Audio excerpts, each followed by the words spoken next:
really big stage. God, it's huge.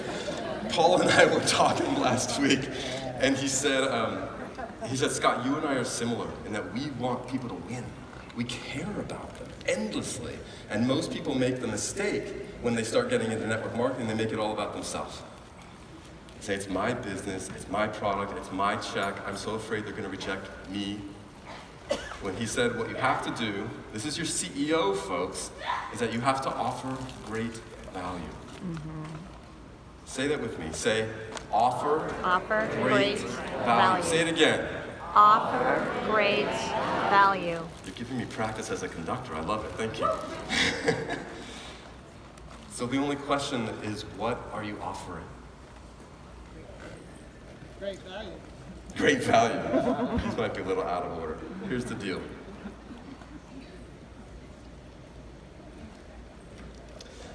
Screw the slides.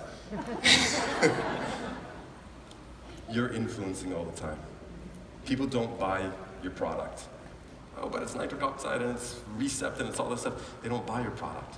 They don't even know what it is until you get to them. They don't buy your product, they buy you. And the reality is they don't actually buy you. They buy what they feel when they're influenced by you. You get that? Mm-hmm. That's the deal. And you are influencing, whether you like it or not, 24/7. No matter your mood. I was miserable at lunch. Some of you know that. I've been sick for the past couple of days.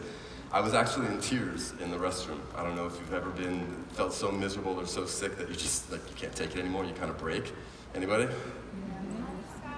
That was me at lunch, for real. And I wanted to go hide in my room, and I didn't want to come up and do this, and I'm like, oh my God, how am I going to tell JT that I'm not speaking today? He's going to have to shift the schedule so I can talk tomorrow.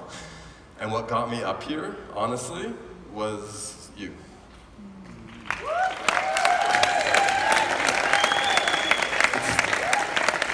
It's not a noble thing, it's just kind of mechanically how it works. There's more at stake, there's more on the line than just me at that moment. And I'm wired where I feel good when I serve.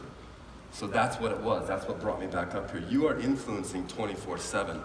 The only question is your influence constructive or destructive? This is serious. Is it lifting people up or dragging them down? Are you enriching and empowering them with something extraordinary? Or is it meh? These are your choices. The effect you have on others is the most valuable currency that you have. Jim Carrey. Say this with me. The effect you have on others is the most valuable what? Currency. Currency. Somebody wants some money out there. Currency that you have. Turn to a neighbor.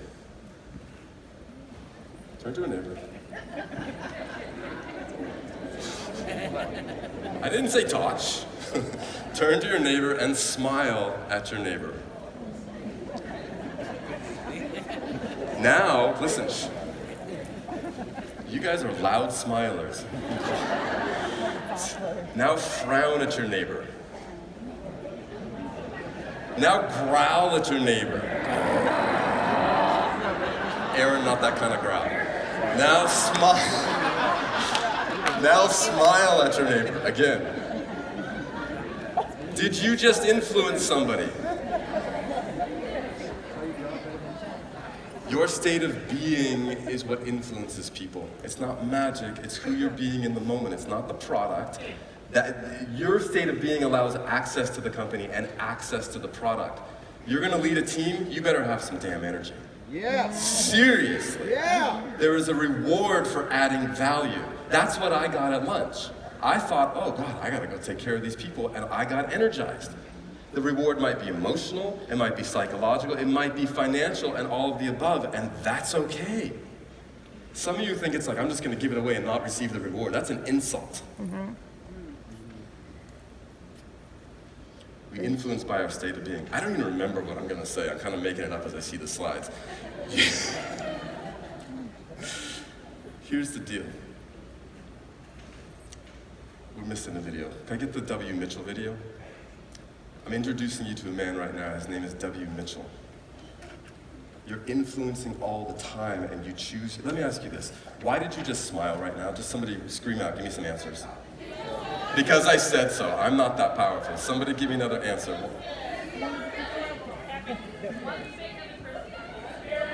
Okay, that's good, that's good. Shh, shh, shh. You just smiled right now because you chose to. That's it. For whatever reason you thought you were going to gain. Why did you get up and dance? Because We chose you to. chose to. Why did some of you not get up and dance? We chose Because to. you chose to. Why did you come here? Did you come here for boring and ordinary?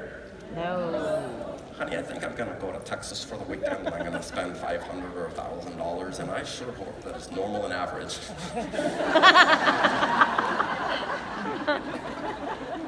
I hope that when I get home, my business stays exactly the same. Or maybe it gets worse. No, you gotta participate, and if there's a culture to do it in, this is it right here, right now. You have choices to make every single moment. That's it. W. Mitchell is who I'm going to introduce you to. This man in 1971 got in a motorcycle accident, burned 65% of his body. He would go to the park and the kids would run away screaming from him, yelling, "Monster." 4 years later, he got in a plane crash and ended up paralyzed. Jeez. And he has become a multimillionaire, one of the most sought after inspirational and motivational speakers on the planet. And he ran for and he won the mayor of Crested Butte, Colorado, under the tagline of "Not just another pretty face." Love it. You'll see why that's significant right now. Let's have the video, please. I met a young guy at Craig Hospital who had broken his neck climbing a mountain near Denver, and he would never climb a mountain again. He would never race a 10-speed bike again. He would never ski the magnificent unbroken white powder of a Colorado winter day again. His life was over, literally. And I remember one day going over to him when he seemed particularly discouraged, and I remember saying, before I was paralyzed, there were 10,000 things I could do.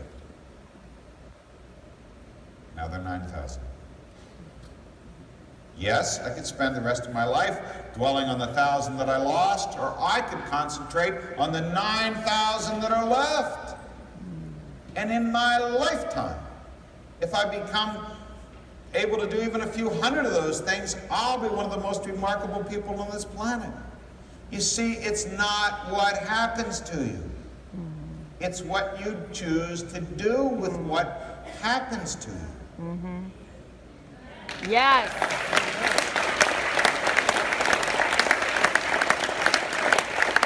Why did you smile? Because we chose to. You must claim extraordinary. Get up. Because I told you to. Look at this. Look at the ferocity in those eyes. Are you building your business like this? Linda Hamilton is. Yeah, she is. She is. How many of you are playing like this all the time? You're not, and I know it. Nobody is. It requires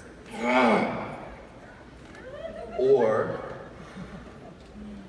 you allow extraordinary. I didn't put your arms up. Look up. Keep them up. I didn't do this business for the money. I thought I'd make $200 if that. I'm serious. There was no product when I got started. There was a force that came in, and I knew to trust it and to go with it. I allowed it. Here's the deal. If you don't, you can sit if you want, but if you don't claim extraordinary, ordinary is going to eat you alive. Yes. Yep. That's how it is. So how do you, oh, good thing you're up. So how do you change your state of being? How do you influence yourself so that you can influence other people? Two ways. It's how you use your body and how you focus your attention. Left hand up in the air, reach up.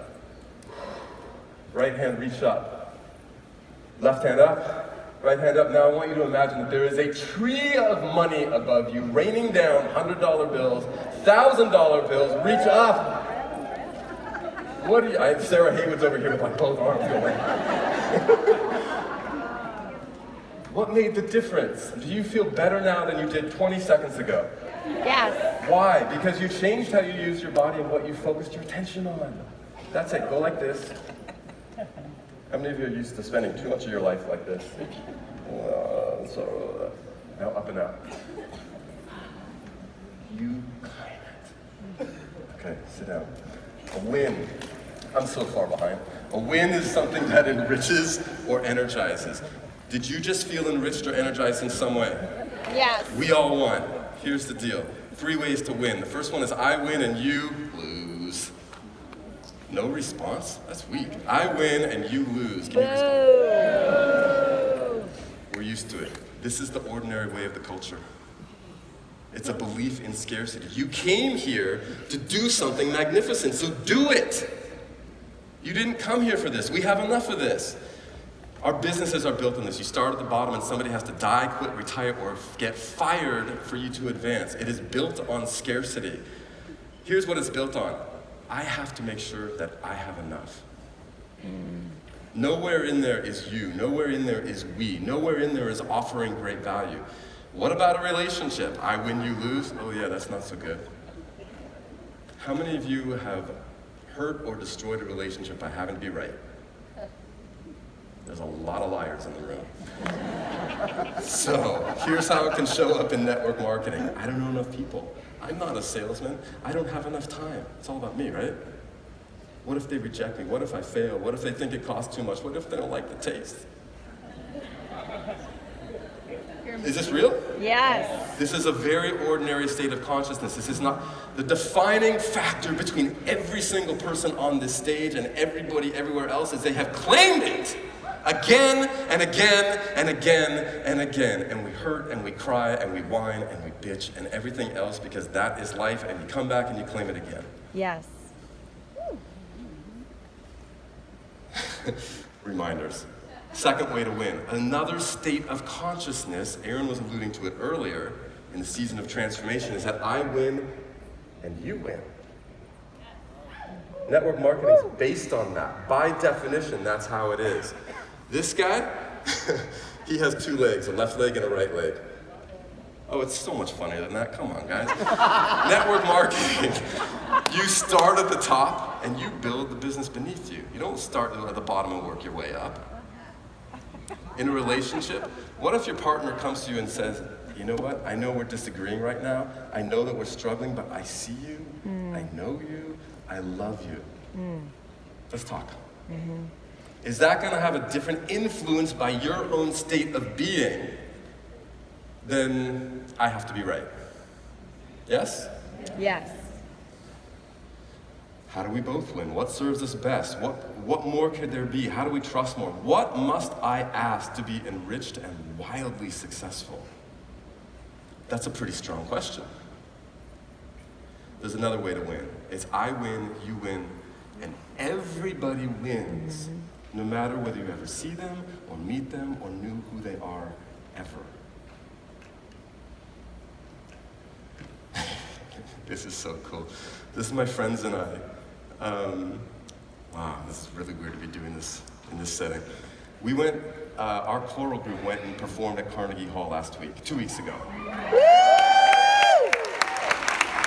And my friends and I formed a small a cappella group together because just for the joy of it. It was a win-win for all of us, right? Because we love to sing. For 3 years, I've been begging for the people who had this much commitment and desire for us to organize a group for when we went to New York. This time we did it. Well, look at what happened. You see these little kids? We're singing on the rock there just to please ourselves, and all these little kids come scrambling up the rocks like spider monkeys and join us because of the joy that we chose to create that went out. It was so influential, it went out to the world. Watch this.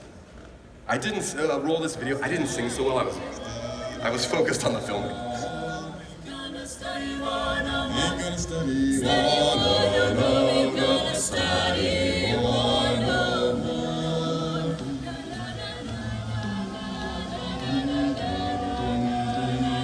You're gonna watch this kid come running out of the background. He's so excited to come hear us.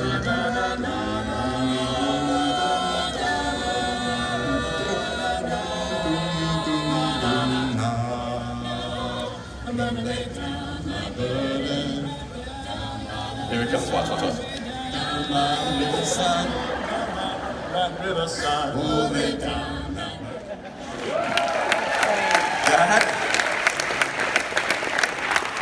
This is it. We claimed it. We wanted to do it for fun, and it was so powerful. It was so get up again. We need more energy in the room. It was so powerful and influential that the community around us was influenced. You have families, you have friends, you have organizations. I hate it when people tell me, "Oh, my friend won't do it." How do you know that? How do you know that? What if JT didn't pitch me? Most of this room wouldn't be here. Mm-hmm. It's true. That's not about me, that's just reality. Have a seat. I'm keeping the energy up. Is this cute?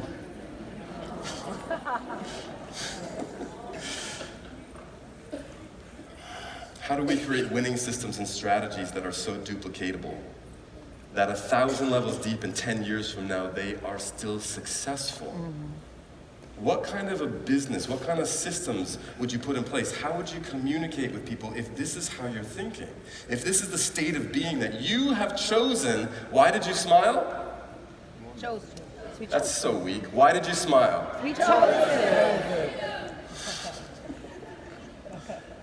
I'm demanding it of you right now, but who's going to demand it when you go home? We are. You better. How do we create a romance that is so rich, so loving, so joyful, that simply by witnessing or being in the presence of it, lives are graced? Have you seen people like this before? Not that common, but yeah, right? How do I answer? This is why I did Prime My Body. How do I answer the call? When you get called by the heavens or by whatever, your life gets messed up. If you answer. How do I answer the call of my soul with so much joy, so much grace, so much faith that people are effortlessly and spontaneously inspired to live their own? Have any of you been inspired by anybody up on this stage so far? Are you going to turn around and deliver it for someone else? Yes. Not as many people. We'll see. There is one person who exemplifies claiming a state of being more than anybody that I've ever known in human history. You're going to know exactly who he is. I'm going to play this for a minute. I don't care if you listen to the words. I want you to look at the essence of his soul and the nature of who he is being. The man has passed away, and he is influencing us now through time and through space. Can we roll this, please?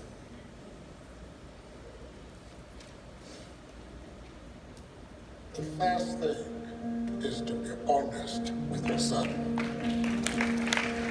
You can never have an impact on society if you have not changed yourself. And one of the most important weapons in changing yourself is to recognize that peace and people everywhere in the world want peace. If in these later years of a life lived in pursuit of equality, we can at last look upon our own country as one in which citizens, regardless of race, gender or creed, share equal political rights and opportunities for development, we do so with great gratitude towards the millions upon millions all around the world who materially and morally supported our struggle for freedom and justice. I was in the company of great men indeed. Some of them are more qualified, more talented than I am. And to sit down with them, to exchange views, was one of the most revealing experiences I had. To sit down with those men and exchange views, it enriched your own life. It fortified your morality. It gave you courage to do better than your best. Yeah.